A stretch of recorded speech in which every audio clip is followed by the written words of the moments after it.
Bonsoir à toutes et à tous. Merci de participer à ce webinaire organisé à l'occasion de la publication des résultats annuels 2025 de la société Ruby, résultats qui ont été publiés le 12 mars dernier. Avant de passer la parole à Marc Jacot et Clémence Mignot-Dupérault, sachez qu'à l'issue de la présentation qui sera faite dans quelques instants, vous aurez la possibilité de poser vos questions lors d'une séance de questions-réponses. Et pour cela, c'est très simple, il vous suffira de saisir votre question dans la rubrique dédiée en bas à droite de votre écran. Voilà, je passe maintenant la parole à la société pour la présentation. Merci beaucoup. Bonsoir à tous. Merci d'être parmi nous aujourd'hui. Je suis Marc Jacot, je suis gérant et directeur financier du groupe Ruby. Donc, je suis accompagné de Clémence Mignot-Dupérault, qui est notre directrice des relations investisseurs, pour cette présentation du groupe et de nos résultats 2025. Ce que je vous propose, c'est de commencer par un rapide rappel des activités du groupe Ruby, avant d'entrer dans le détail des opérations, des performances financières de 2025 et puis vous donner quelques perspectives pour 2026. Le groupe Ruby, donc, nous exerçons dans 3 zones géographiques où on produit, distribue et on stocke de l'énergie. La première zone, c'est le berceau du groupe, c'est l'Europe. C'est la plus petite aujourd'hui en termes de contribution.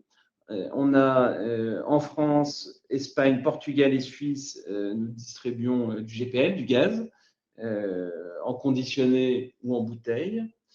Et également en France et bientôt en Italie, nous produisons et distribuons de l'électricité photovoltaïque. Après, on passe à l'Afrique.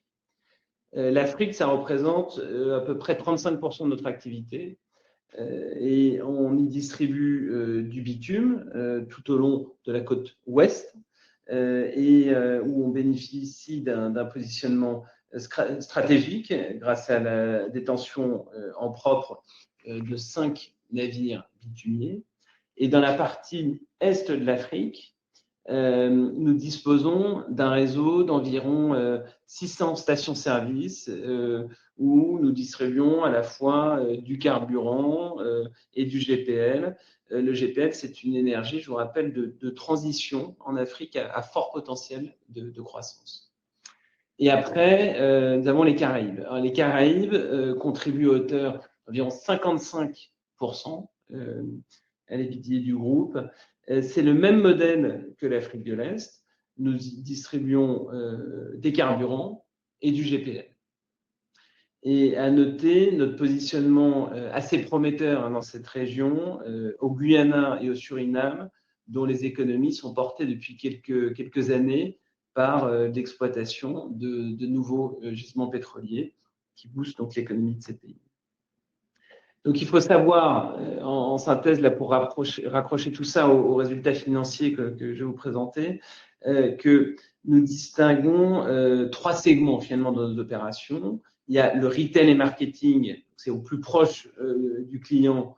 Donc, on pense ici vraiment aux stations-service, aux livraisons de gaz en vrac, en bouteille et à nos livraisons de bitume.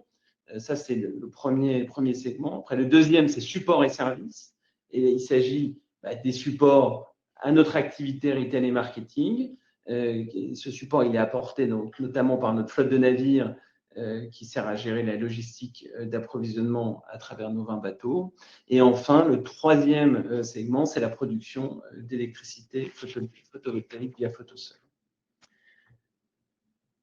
Vous avez sur cette slide quelques chiffres clés qui résument assez bien le Ruby. Ruby, c'est donc 45 pays, une activité extrêmement diversifiée et 4600 collaborateurs. Le résultat net part du groupe pour 2025 s'est élevé à 309 millions d'euros. Et à noter qu'en 2024, nous avions cédé notre filiale de stockage de produits pétroliers et chimiques en Europe qui s'appelait Ruby Terminal. Ça a généré une plus-value de 83 millions d'euros net d'impôts l'année dernière. Si on enlève cette cession qui a eu lieu en 2024 et qu'on la retraite, le résultat net s'est amélioré de 19% sur l'exercice 2025 par rapport à l'année précédente. Le groupe dispose d'un bilan extrêmement sain avec un levier à 0,9 fois, donc l'EBITDA, hein, donc moins d'1 fois l'EBITDA en dette nette, ce qui témoigne de la gestion prudente et inscrite dans la durée du groupe et nous permet d'envisager l'avenir assez sereinement. Hein. Le levier que je cite ici est le levier qu'on appelle corporate, qui n'inclut pas la dette de nos projets photovoltaïques. On reviendra sur ce point un petit peu plus tard. Donc cette très bonne performance dont je vous parle, elle est également reflétée dans une forte génération de cash flow qui nous amène cette année à proposer à l'Assemblée générale qui aura lieu en juin un dividende en hausse pour la 30e année consécutive et il s'élèvera à 2,07 € par action. Je vais laisser Clémence rentrer et vous décrire le détail de nos opérations en 2025. Bonsoir à tous et merci d'être parmi nous ce soir. Donc pour rentrer dans le détail de ce qui s'est passé en 2025 sur nos différentes opérations, on va démarrer par le GPL. Quand on parle de GPL, on parle de distribution de GPL conditionnée, donc sous la forme de bouteilles, de propane ou de butane, et également de GPL en vrac pour les industries, et de GPL carburant qu'on appelle le GPLC pour les voitures. Le GPL, nos deux marchés principaux pour le GPL sont l'Europe et l'Afrique. Ce sont des marchés qui sont en croissance. L'Europe, un petit peu moins que l'Afrique. L'Europe est supposée être un marché mature sur lequel nous réussissons quand même à gagner des parts de marché, même si la croissance du marché en tant que tel n'est pas très dynamique. La performance de l'Europe cette année, enfin en 2025, a été essentiellement soutenue par le GPL carburant, notamment en France et en Espagne, où on voit un regain de croissance pour ces technologies. Et la partie qu'on appelle CNI, donc CNI, ce sont nos clients industriels ou agricoles qui achètent du GPL en vrac, sur lequel on voit énormément de nos clients qui cherchent à décarboner leurs activités et qui font appel à nous pour réduire leur empreinte carbone tout en maintenant des opérations à un niveau de performance au niveau des attentes. En Afrique, ce sont essentiellement l'Afrique du Sud, Madagascar et le Maroc qui tirent la performance du GPL, avec de plus en plus également de demandes pour du GPL à la fois sur la partie industrielle de nos activités et également sur la partie conditionnée, donc sous forme de bouteilles, pour des besoins qu'on appelle de clean cooking, donc de cuisson essentiellement, en remplacement du bois ou du charbon de bois ou de la paraffine. Passons maintenant sur le carburant. Sur le carburant, on a eu une année très positive avec 4% de croissance des volumes et 5% de la marge brute. Le carburant, on le distribue essentiellement en Afrique et dans la zone Caraïbe. En Afrique, on a vu une bonne croissance des volumes avec notamment le Kenya, pour lequel on attendait un ajustement de la formule de prix depuis un petit moment, qui s'est matérialisé en 2025, donc ce qui explique la croissance de nos marges. C'est un marché sur lequel on développe ce qu'on appelle les NFR, donc ce sont tous les revenus qui sont tirés de la station-service hors vente de carburant en tant que tel, tous les revenus annexes, et donc on voit une bonne croissance sur ce segment-là également. Un petit peu plus de pression sur le secteur aviation, sur lequel les marges sont tendues et pour lequel on a décidé de ne pas aller sur certains appels d'offres qui n'étaient pas suffisamment rentables de notre point de vue. Dans la zone Caraïbe, on a vu beaucoup de croissance à Haïti, où on a notamment revu le schéma de logistique compte tenu des difficultés opérationnelles liées au contexte sur place, avec la mise en place de barges en plus de nos camions pour mieux approvisionner l'ensemble de l'île.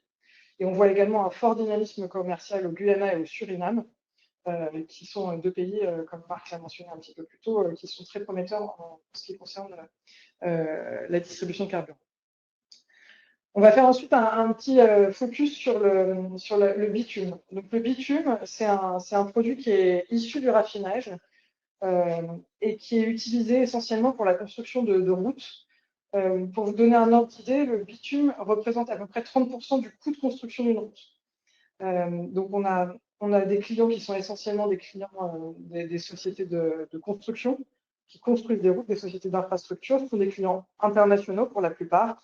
Ça nous assure une base de clientèle stable et sûre. Et le pouvoir de Ruby sur ce segment-là, c'est la maîtrise de la chaîne logistique. Comme le mentionnait Marc un peu plus tôt, Ruby possède en propre 5 navires bitumiers parmi les 25 qui existent dans le monde et les 2 plus gros du monde. Ces navires bitumiers nous permettent de nous approvisionner dans la zone Méditerranée pour aller desservir l'ensemble des pays de la côte ouest de l'Afrique et pouvoir servir nos clients au plus près. Nous disposons également de terminaux d'importation et de solutions de transport terrestre multimodal qui nous permettent d'approvisionner nos clients de manière précise avec la quantité dont ils ont besoin, avec le produit qui est livré chaud directement sur les chantiers. Cette intégration nous permet de réaliser d'importantes économies d'échelle, ça nous permet de proposer des solutions clés en main et d'apporter aussi un soutien technique aux équipes qui est assez important pour nos clients. Au cours des dernières années, Ruby a étendu sa présence géographique en pénétrant de nouveaux marchés, avec notamment les dernières dates étant le Cameroun, le Gabon, le Libéria, et en 2025, l'Angola et la Libye, en plus de l'Afrique du Sud, dans laquelle nous avons augmenté nos capacités de stockage. Plusieurs facteurs ont contribué à la bonne dynamique de 2025. Vous pouvez voir sur la slide plus 28% en volume, plus 18% en marge brute. Cette dynamique, cette performance s'explique en particulier par le Nigeria, où la demande pour le bitume a repris après 2 années un petit peu difficiles, et l'entrée sur les nouveaux marchés en Angola et en Libye. En 2025, même si ça ne portera ses fruits qu'à partir de 2026, nous avons également sécurisé un bail de 5 ans pour un dépôt de stockage de 60 000 tonnes à Anvers, qui va nous permettre d'adresser le marché européen. Passons maintenant sur les énergies renouvelables. Donc en Europe, les énergies renouvelables sont couvertes par notre filiale qui s'appelle Photosol, qui produit de l'électricité photovoltaïque. Photosol a un plan de développement pour lequel la performance est en ligne avec ce plan. Donc on a plus 21% d'actifs en exploitation sur 2025 et la production d'électricité qui a progressé dans cette même ligne. Notre portefeuille sécurisé aujourd'hui s'élève à 1,4 gigawatts, soit une croissance de 30% sur l'année, et un EBITDA Power, qui est l'EBITDA qui est généré par les centrales en opération, s'est élevé à 47 millions d'euros pour 2025, en hausse de 32% sur l'année. Il est important de noter que Photosol se développe également à l'international, avec en premier marché après la France, l'Italie, qui est un pays dans lequel nous avons 38 MW en construction et encore d'autres centrales dans le pipeline. En dehors de l'Europe, dans la sphère Ruby Energy, de plus en plus de nos clients professionnels nous demandent de les accompagner dans la décarbonation de leurs activités. Et donc Ruby est capable de développer des solutions renouvelables pour ses clients, avec notamment des projets solaires sur toiture. Vous pouvez en voir l'illustration sur cette slide. On a en 2025 mis en exploitation 2 projets en Jamaïque et un projet au Kenya pour un total de 3,6 MW. Et donc ces projets illustrent notre capacité à concevoir des solutions flexibles et adaptées aux besoins énergétiques de nos clients. Nous avons également franchi une nouvelle étape dans les Caraïbes, où nous avons lancé une offre de recharge de véhicules électriques pour élargir la gamme de produits énergétiques que nous proposons dans la région. Je vais maintenant passer la parole à Marc, qui va présenter les résultats financiers. Lorsqu'on parle des résultats financiers de 2025, en général, il est important d'avoir en tête que notre groupe génère entre 60 et 70% de ses marges, de son résultat en dollars. Parce qu'évidemment, on est dans des zones où le business se fait en dollars. Donc, évidemment, lorsqu'on reporte nos chiffres en euros, lorsqu'il y a un taux de change euro-dollar un dollar qui s'affaiblit un peu, ça peut avoir des impacts négatifs sur notre performance qu'il faut avoir en tête. Et typiquement, là, vous voyez ici, en 2025, notre EBITDA qu'on appelle reporté, il est en croissance de 3%. Mais si on se met à taux de change euro-dollar constant, puis aussi à hyperinflation constante, qui était un effet comptable que nous avons, il est en augmentation de 7% par rapport à 2024. Et ça, finalement, quand on retraite de ces éléments, ça fait un EBITDA qui aurait été donc dans un monde constant à 772 millions d'euros. Et ça aurait représenté, on aurait été au-dessus de la guidance qu'on avait indiqué pour l'année. C'était entre 710 et 760. Vous voyez, c'était ça l'indicateur qu'on avait donné. Et là, on aurait été à 772 millions d'euros dans un monde constant. On a déjà parlé du résultat net qui est en croissance de 19%, et on a également parlé de notre dette qui s'élève à 602 millions d'euros à fin de décembre 2025, avec un ratio d'endettement qui est en baisse. Finalement, il était à 1,3 fois l'année dernière, il est à 0,9 fois cette année. Le coût de notre dette est assez modeste, il est de 4%. Il était plus élevé l'année dernière, il était un peu au-dessus de 5% en 2024, parce qu'on avait eu un coût de la dette qui s'était envolé au Kenya, le coût de la dette locale. Et là, cette année, nous avons pris les actions correctives pour baisser notre niveau de dette au Kenya et accessoirement, le taux de la dette est beaucoup descendu dans cette région. Aussi, lorsqu'on parle des CAPEX, donc les investissements du groupe, ils représentent au total 376 millions d'euros. Vous avez la moitié qui sont relatifs à l'activité distribution d'énergie et l'autre moitié qui est dédiée au développement des énergies renouvelables. Il est clé de comprendre que cette autre moitié dans le renouvelable est financée à 85% par de la dette projet, ce qu'on appelle de la dette sans recours. D'accord ? Donc, c'est de la dette qui est à des taux qui est très attractifs et qui est sans impact sur les covenants et sur la capacité à s'endetter de l'entreprise. Donc, dans l'ensemble, vous voyez, l'année 2025, elle a eu vraiment ça a été une très solide performance opérationnelle, aussi une absence de perte de change liée aux devises locales, ça, on en parlera un petit peu plus tard, et une génération de trésorerie très robuste et des investissements vraiment bien.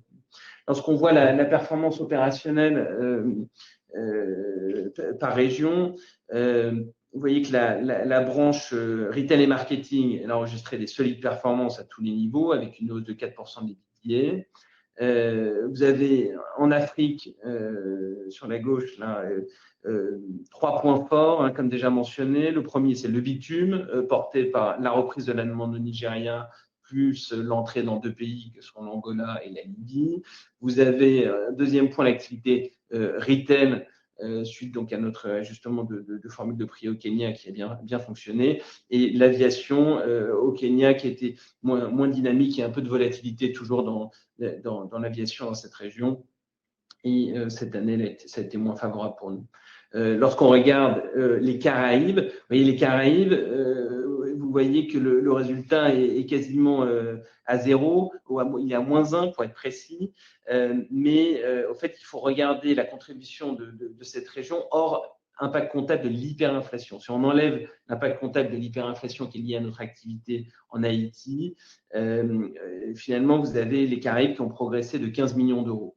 Et ça a été porté par donc la meilleure gestion de notre logistique à Haïti, aussi un contrat qu'on a eu à la Barbade avec un producteur d'électricité, avec le producteur d'électricité de l'île, qui a très fortement augmenté nos volumes, et également la Jamaïque, qui a encore très bien fonctionné, et ce malgré cet ouragan massif qui a eu en fin d'année, et des conditions un petit peu moins favorables de marché, mais on a quand même eu encore de très bons résultats en Jamaïque. Et vous voyez, cette bonne performance, il faut la mettre aussi au regard de cet effet euro-dollar que je vous ai indiqué, qui est négatif sur l'activité. Donc, elle est particulièrement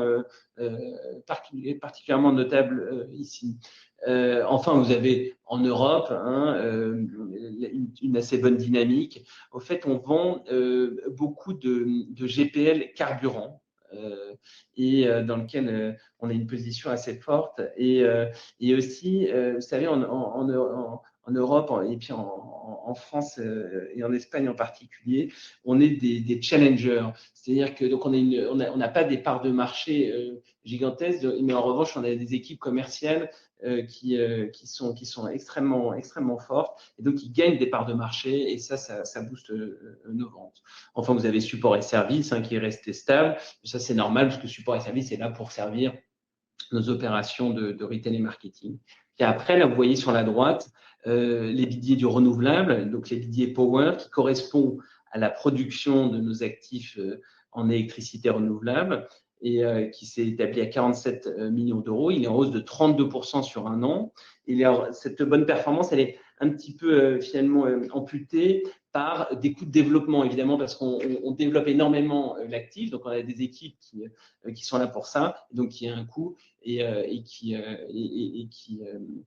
entame un petit peu la performance opérationnelle. Mais c'est la dernière année, finalement, où on va avoir un EBITDA du renouvelable qui va être en décroissance, parce qu'à partir de 2026, on s'attend donc à une croissance continue de cet EBITDA. Ensuite, quand on regarde le résultat financier, ne prenez pas peur avec ce tableau de chiffres, on va juste faire un focus très rapide sur notre EBIT. Vous voyez que notre EBIT, il s'élève à 487 millions d'euros. Il est en légère baisse par rapport à l'année dernière. Et ça, c'est lié au fait qu'il y ait Photosol qui met des nouvelles centrales en place. Et puis, il y a cet effet comptable de l'hyperinflation dont je vous ai parlé, donc qui pèse sur les billets. Après, l'autre ligne du PNL qui est intéressante, c'est celle qui concerne les charges d'intérêt. Ces charges d'intérêt, donc elles sont en baisse grâce à un coût de la dette plus faible au Kenya, je vous en parlais, et elles passent, vous le voyez, de 97 millions à 78 millions. Et enfin, la dernière ligne où je vous encourage à porter votre attention, c'est celle sur les autres produits et charges financières. Et l'année dernière, nous avions enregistré des pertes de change significatives, en particulier au Kenya et au Nigeria, parce que les devises, et là, cette année, on a des devises locales qui ont été beaucoup plus stables. Et en plus, nous, de notre côté, on a mis en place un hedging naturel de façon assez rigoureuse, qui a fait que nous n'avons pas enregistré de pertes de change cette année. Et enfin, vous voyez les impôts et taxes. Il n'y a rien de très particulier à signaler, à part qu'on comptabilise l'impôt minimum mondial de l'OCDE. Donc, maintenant, il y a un minimum de taxes qui s'élève à 15% et qui est désormais complètement intégré dans notre PNL. Donc, vous voyez, dans l'ensemble, Ruby, encore cette année, a fait preuve vraiment d'agilité et a livré de solides résultats financiers qui illustrent la capacité à générer de la trésorerie. Donc, je laisse la parole à Clémence pour vous donner rapidement quelques perspectives et puis nous irons à la conclusion. Merci Marc. Donc cette slide vous présente la manière dont nous voyons la demande évoluer sur nos différents marchés dans les prochaines années. Si on commence par la zone Caraïbes, la demande est soutenue essentiellement par le tourisme qui soutient la demande d'énergie, le trafic aérien, et tout cela bénéficie naturellement à nos activités de distribution, à la fois de distribution retail et de distribution de vente de carburant à aviation. En Afrique, les principaux moteurs restent l'urbanisation et la forte croissance démographique. Nous observons l'expansion des villes, des besoins en mobilité en hausse et également un développement continu des infrastructures qui viennent soutenir la demande durable de carburant, de GPL et de bitume. Nous constatons aussi une forte croissance sur la demande de commerce de proximité, particulièrement en Afrique, mais c'est également le cas dans la zone Caraïbe. Cela crée des opportunités de développement de l'écosystème de nos stations-service. On pourra revenir dessus un petit peu plus tard. En Europe, le marché est essentiellement guidé par l'électrification, porté par les politiques publiques et les cadres réglementaires, ce qui renforce la pertinence de notre plateforme renouvelable, particulièrement solaire. Sur la slide suivante, nous vous présentons la manière dont nous construisons notre croissance à partir de nos forces historiques. Donc à gauche, vous avez toute la partie de nos business historiques, les carburants, le GPL, les énergies renouvelables en Europe et le bitume en Afrique. L'enjeu désormais est de tirer parti de ces tendances que je vous ai présentées dans la slide précédente pour identifier de nouveaux relais de croissance. Donc, ce que vous voyez à droite du graphique, ce sont les relais que nous avons identifiés et les nouveaux segments sur lesquels nous comptons nous développer. Donc, nos positions fortes et la notoriété de nos marques en Afrique et dans la Caraïbe, notamment en station-service, nous permettent de développer ce qu'on appelle les activités hors carburant, dont je vous ai parlé un petit peu plus tôt. On parle ici de magasins de proximité, de restauration directement dans les stations-service et de services qui sont proposés autour de la station-service pour créer tout un écosystème, une vie autour de cette station-service. Et nous comptons également utiliser et mettre à profit notre présence sur les pistes pour développer la vente de lubrifiants et de bouteilles de GPL. Outre ces drivers qui sont très axés autour de la station-service, nous développons également la partie renouvelable en Afrique et dans les Caraïbes, avec les premiers projets qui ont été mis en service en 2025 auprès de nos clients. Et donc, nous adaptons notre expertise et notre savoir-faire développé en Europe pour pouvoir proposer des solutions sur mesure à nos clients, en particulier professionnels, dans d'autres zones du globe. Sur le bitume, nous entrons sur le marché européen, dans lequel nous voyons beaucoup de potentiel de croissance. Donc, vous voyez que tous ces projets, tous ces nouveaux leviers de croissance constituent une extension disciplinée de nos forces historiques vers des segments adjacents, porteurs, toujours sur des marchés où nous disposons déjà de capacités opérationnelles et d'une visibilité claire sur la demande. Je vais vous présenter maintenant rapidement nos ambitions de croissance qui sont liées à notre discipline financière et avec une exécution cohérente, nous permettent de conserver la durabilité au cœur de notre vision de l'avenir. C'est pourquoi nous avons actualisé notre feuille de route durabilité en 2025 avec des ambitions 2030 pour soutenir nos ambitions en renforçant la responsabilité locale, l'impact mesurable et la cohérence dans la durée. Cette feuille de route a été construite avec nos équipes sur le terrain et s'articule autour de 4 piliers que vous voyez sur cette slide: le climat, l'environnement, les aspects sociaux et les aspects sociétaux. Nous vous présentons sur cette slide 4 des 16 initiatives qui sont intégrées dans cette feuille de route 2030, qui sont les plus parlantes, mais l'ensemble des 16 ambitions sont disponibles sur notre site et nous tenons évidemment disponibles pour répondre si vous avez des questions sur ce sujet. Sur le climat, une de nos ambitions clés est de multiplier par 5 notre EBITDA bas carbone. Par bas carbone, nous entendons biocarburant, électricité solaire et services associés. Sur la partie environnement, nous avons lancé une évaluation de la biodiversité sur l'ensemble de nos sites exposés. Sur la partie sociale, nous offrons ou nous allons offrir à l'ensemble de nos salariés une protection sociale de qualité. Et enfin, sur la partie sociétale, nous nous engageons à fournir un accès à des solutions de cuisson propre, donc on en parlait un petit peu plus tôt, le GPL, à 3,7 millions de personnes en Afrique. Je rends maintenant la parole à Marc qui va conclure cette présentation. Merci Clémence. Donc vous comprenez, 2026, nous l'attendons dans la lignée de 2025, c'est-à-dire avec un EBITDA en croissance qui devrait se trouver entre 740 et 790 millions d'euros, et ça porté par les Caraïbes qui vont continuer à bien performer, notamment grâce à la reprise en Haïti qui a été amorcée en 2025, le très bon dynamisme en Jamaïque, au Guyana, à la Barbade. On compte aussi sur l'Afrique, avec l'effet année pleine, finalement, de nos augmentations de marge au Kenya, mais également vraiment le dynamisme démographique de cette région et le fort développement qui booste donc tant le retail que l'activité bitume. Vous avez compris que nous plantions des graines sérieuses en Europe, en nous développant en bitume à Anvers. Donc ça va être une année un peu d'installation, mais qui est assez prometteuse pour les années suivantes. Et puis enfin, sur le reste de l'Europe, eh bien, nous allons continuer à développer notre activité renouvelable nous suivons notre croissance, vous voyez, qui est régulière et continue.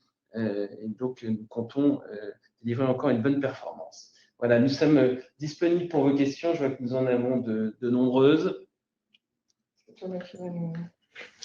Absolument, merci beaucoup pour la présentation. Alors, je vais me permettre de regrouper toutes les questions qui ont trait au conflit actuel au Moyen-Orient. Est-ce que vous pouvez préciser, expliquer quelles seraient les conséquences, à la fois l'impact sur l'approvisionnement et l'activité de Ruby dans le cadre des événements actuels, et si vous pouvez préciser également, on avait une question sur le nombre de navires qui se situent en zone de guerre. Bien sûr. Alors, il faut que vous sachiez que Ruby n'a aucune activité opérationnelle dans la zone concernée par la guerre, à part un bureau de trading à Dubaï, dans lequel tous nos employés vont bien. On suit la situation de près, ils sont en télétravail pour la plupart.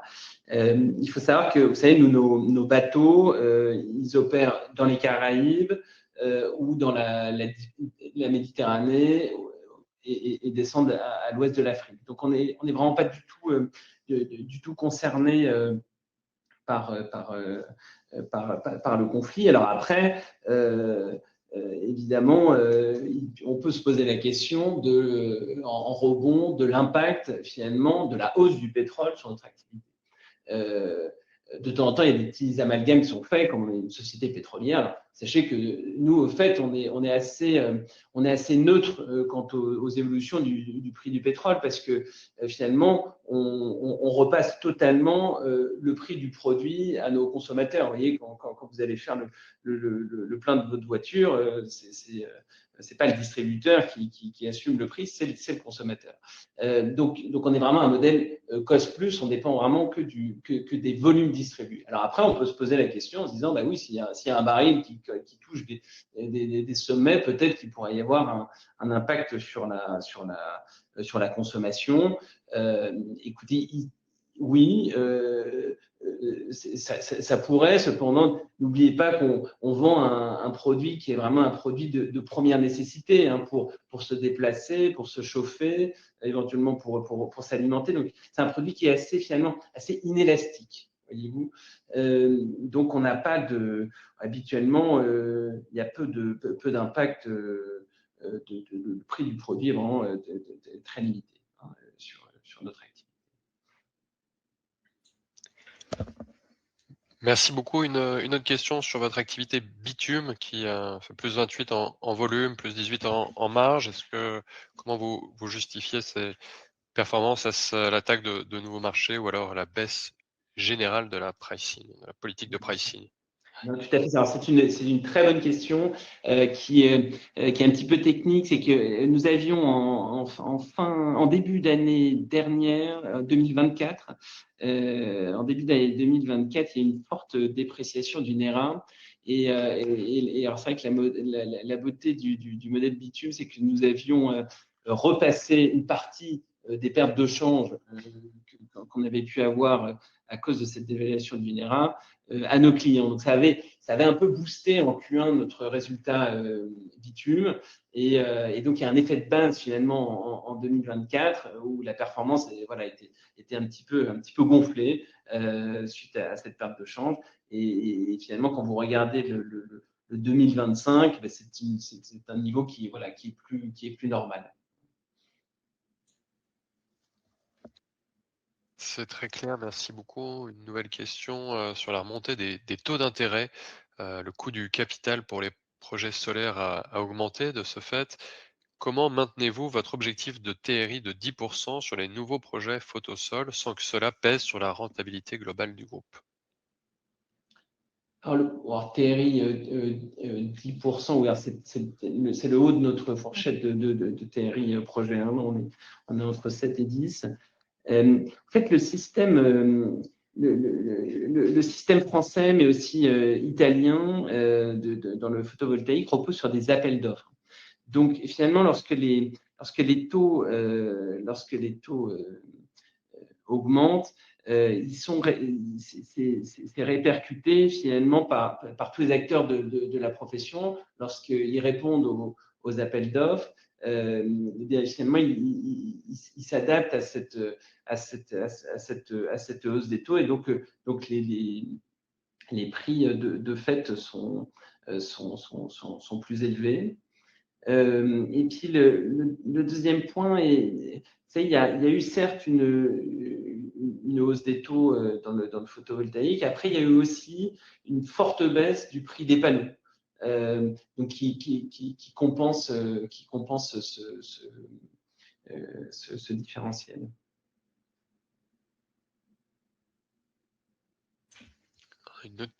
Deux questions sur ce sujet. Est-ce que vous pouvez rappeler quel est l'impact de l'augmentation du prix du pétrole? Est-ce que c'est positif ou négatif pour vos activités?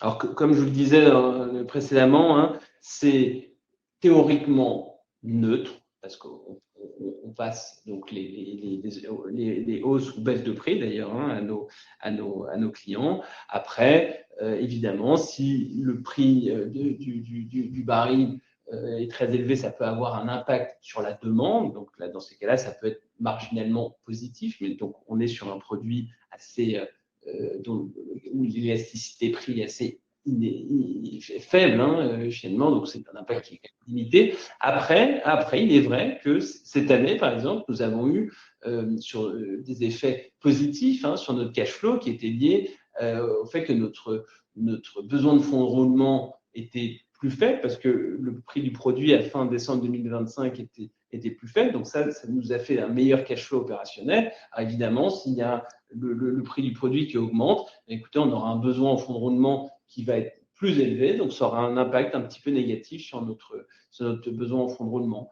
Après, vous savez, sur le long terme, on finit toujours par retrouver cette courbe au milieu. C'est ça le business de Ruby, c'est d'être capable d'absorber cette petite cyclicité, mais on revient toujours à la courbe centrale à la fin. Merci beaucoup. Là aussi, je regroupe plusieurs questions sur le même thème, à savoir la structure actionnariale du groupe. Est-ce que vous pouvez rappeler qui sont vos principaux actionnaires, et est-ce qu'il y a eu des évolutions récentes au sein de vos actionnaires? Alors, notre premier actionnaire est la Compagnie nationale de navigation, représentée par Monsieur Patrick Mollis, qui siège au conseil de surveillance, qui a un peu plus de 9,5% du capital de la société. Ensuite, vous avez Monsieur Ronald Saman, qui siège également au conseil de surveillance, qui a à peu près 6%, de même que le groupe Bolloré, représenté par la compagnie Plantation des Terres Rouges. Et ensuite, vous avez le groupe industriel Marcel Dassault, qui est un actionnaire historique de la société, avec 5,5% du capital.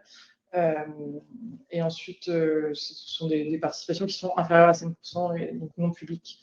En termes d'évolution récente de cet actionnariat, au cours de l'exercice 2025,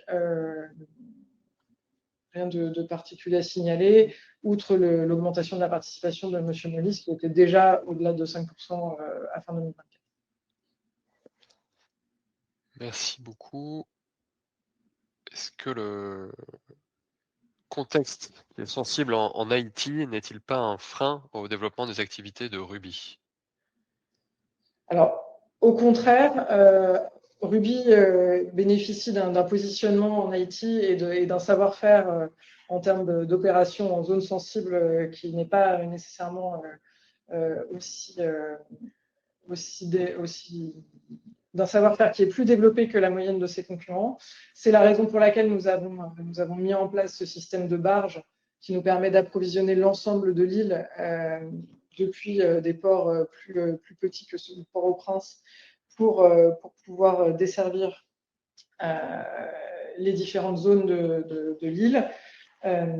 Et ce qui nous permet de garantir un approvisionnement en carburant de nos clients qui est plutôt sur lequel on est plutôt mieux positionné que le reste du marché. Alors après, bon, garde en tête comme qu'Haïti est une région assez chaotique, hein, mais il est vrai que nous avons appris à gérer cette situation et finalement, la situation en Haïti ne peut que s'améliorer.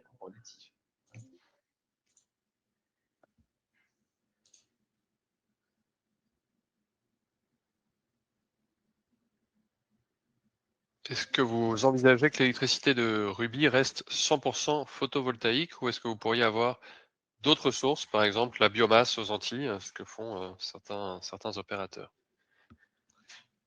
Aujourd'hui, c'est Ruby en termes de diversification et puis en renouvelable, a décidé de mettre tous ses efforts sur le photovoltaïque parce que c'est une technologie qui finalement a prouvé son efficacité et qui est techniquement quelque chose qui est relativement simple finalement.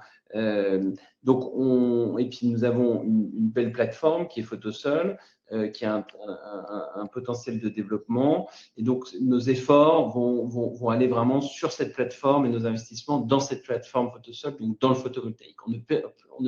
On ne prévoit pas de diversification dans d'autres énergies renouvelables à ce stade.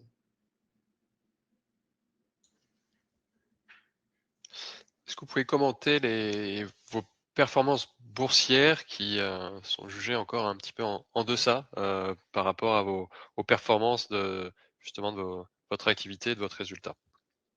Sur l'année 2025, on a un résultat net qui est en augmentation de 19%. On a une performance boursière qui doit être aux alentours de plus 35%. Donc, je ne pense pas qu'on puisse qualifier notre performance boursière en deçà des résultats, en tout cas sur un horizon de 1 an.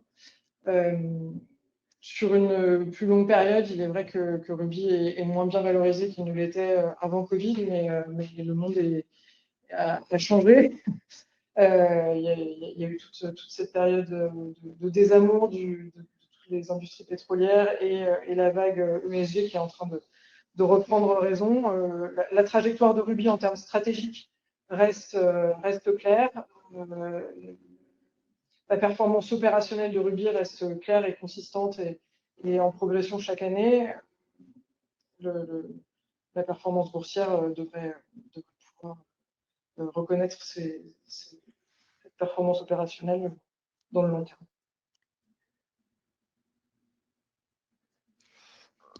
Une question sur le stockage d'électricité. Est-ce que vous avez des batteries de stockage pour l'électricité photovoltaïque comme d'autres fournisseurs? Alors, en fait, on a aujourd'hui la majorité de notre parc est français. Il faut savoir qu'en France, il n'y a aucune incentive à faire de la batterie parce que la CRE compense les opérateurs lorsqu'il y a des heures négatives.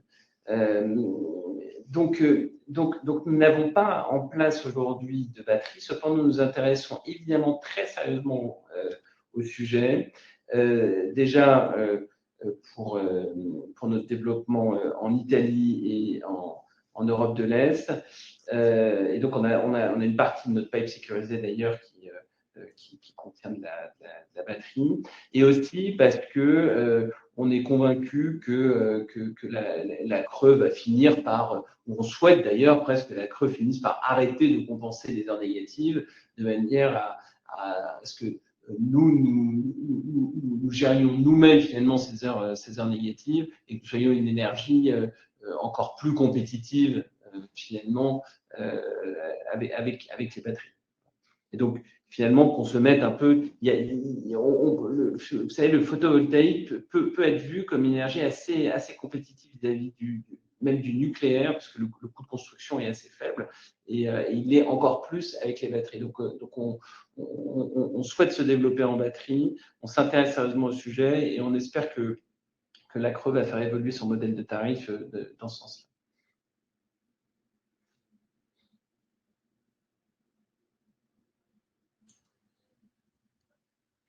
Est-ce que vous voulez commenter cette amende qui avait été infligée par l'autorité de la concurrence en Corse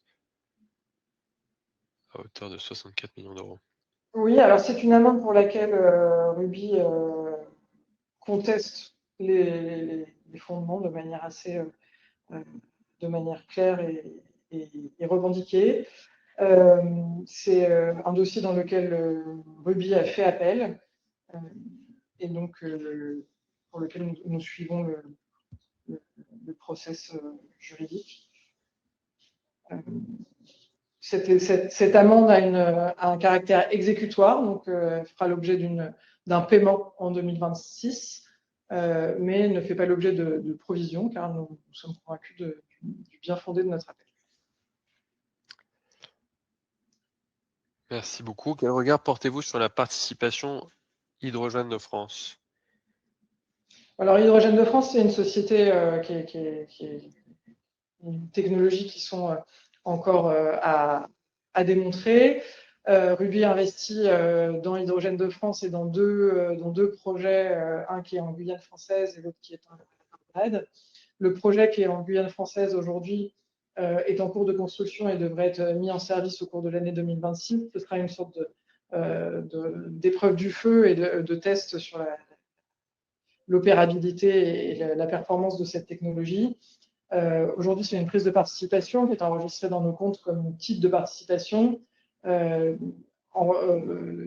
titres Hydrogène de France sont en mark-to-market, donc à la valeur boursière d'Hydrogène de France. Et donc, il n'y a pas d'impact résultat des variations de cette participation.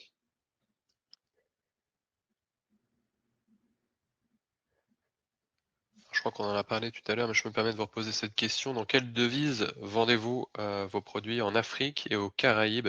Est-ce en monnaie locale ou en dollars, et vous est-il possible de couvrir le risque de change? En règle générale, donc on achète nos produits sur un marché dollar et on le vend en local, en monnaie locale. Donc, voilà où est finalement une grosse partie de notre risque. Alors, une grande partie de nos ventes se passe en dollars ou en monnaie assimilée. Bon, dans ces cas-là, on a une couverture relativement naturelle.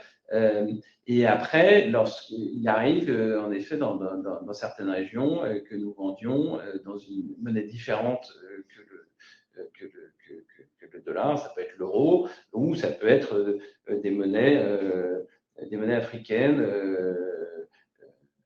fortement volatiles. Alors, dans ces cas, la façon pour nous de gérer est vraiment de se couvrir lorsque des outils de couverture sont disponibles et pas trop onéreux. Et ça, finalement, ça n'arrive pas très souvent. Et dans ces cas-là, ce qu'on essaie de faire, c'est d'avoir vraiment, vous voyez, au bilan, le même niveau d'actifs et de passifs, de manière à ne pas être exposé sur ces devises. Alors, ça vous fait une couverture qui est un petit peu imparfaite, voyez-vous, mais qui met un risque qui est tout de même limité.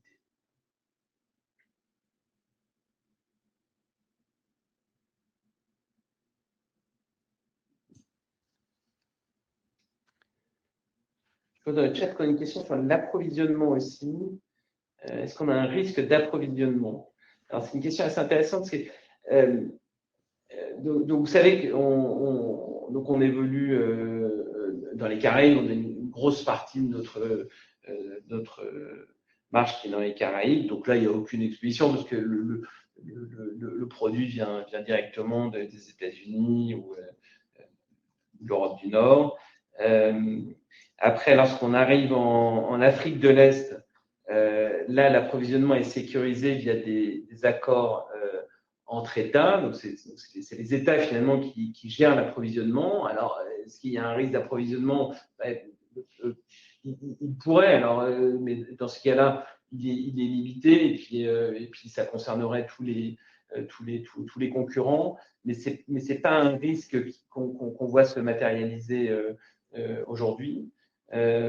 Et enfin, vous avez aussi dans l'océan Indien, là, je pense à Madagascar et la Réunion, où il peut y avoir quelques tensions, mais on a déjà, en fait, on a changé notre chaîne d'approvisionnement dans cette région et on a trouvé des sources alternatives qui viennent notamment de Singapour. On a contourné ce problème.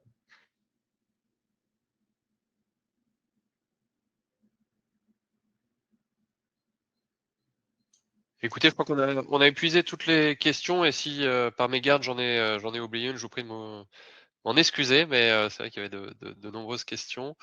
Merci à toutes et à tous pour votre participation à ce webinaire. On a reçu beaucoup de commentaires, en tout cas, qui saluaient l'initiative. Donc, merci pour cette présentation et pour votre temps. Et je ne sais pas si vous voulez conclure ce webinaire. Je vous repasse la parole.